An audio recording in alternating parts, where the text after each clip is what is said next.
నిన్నే Arcelor Mittal, yesterday Google, ఇలాంటి ప్రతిష్టాత్మకమైన కంపెనీలు, వరల్డ్ బెస్ట్ కంపెనీస్ అన్నీ ఆంధ్రప్రదేశ్కి వచ్చాయంటే అది లోకేష్ చూపించిన చొరవ అని చెప్పి కూడా నేను మీకు తెలియజేస్తున్నా. అందుకే ఈరోజు అదనంగా వర్కింగ్ ప్రెసిడెంట్ బాధ్యతలు అప్పచెప్పాం. కానీ బాధ్యతలు అప్పచెప్పినప్పుడు నేను ఒకటే చెప్తున్నా మీ అందరికీ, నేను బ్లైండ్గా ఎవరికి బాధ్యతలు అప్పచెప్పను.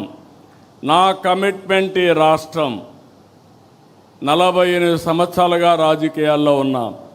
అలాంటి నా కమిట్మెంటు ఈ రాష్ట్రం యొక్క ప్రయోజనాలని శాశ్వతంగా ఎవరు కాపాడతారో వారికి నేను ప్రోత్సహిస్తా, అండగా ఉంటా. అదే రాబోయే రోజుల్లో ఈ రాష్ట్రంలో మనం ఇచ్చే ఒక లెగసీ అని చెప్పి కూడా నేను మీకు తెలియజేస్తున్నా. ఈరోజు ప్రతిపక్షంలో పోరాటాలు చేస్తే జనం హర్షిస్తారు. కానీ అధికారంలో పదవి అంటే అటు ప్రజల్ని ఇటు పార్టీని మెప్పించాలి, ఒప్పించాలి, మార్పు చేసి చూపించాలి. మీ పనితీరుపై నమ్మకంతో పార్టీ ఇచ్చిన పదవికి న్యాయం చేయండి, అందరితో సమన్వయం చేసుకోండి, నిర్ణయాలు తీసుకుని పార్టీని ఎక్కడికక్కడ ముందుకు నడిపించడంలో అందరూ కూడా ముందుకు పోవాల్సిన అవసరం ఉంది. ప్రతి పోలింగ్ బూత్లోనూ మనం బలపడాలి. కొత్తగా తీసుకొచ్చిన క్లస్టర్ యూనిట్ బూత్ని మనం బలోపేతం చేయాలి, ఓట్ల శాతం పెరగాలి.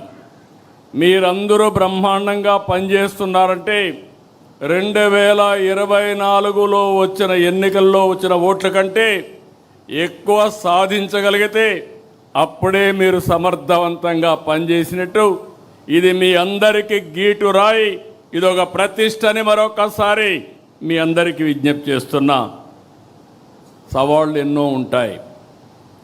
24 ఎన్నికల ముందు పరిస్థితులు, ఎన్నికల ఫలితాలు అన్నీ మీకు తెలుసు.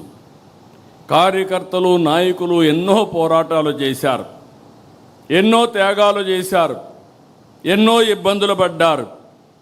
నాకు ప్రతి ఘటన, ప్రతి ఒక్కరి పోరాటం, ఆ రోజుల్లో మిమ్మల్ని కాపాడడానికి నేను పడిన తపన నాకు అనునిత్యం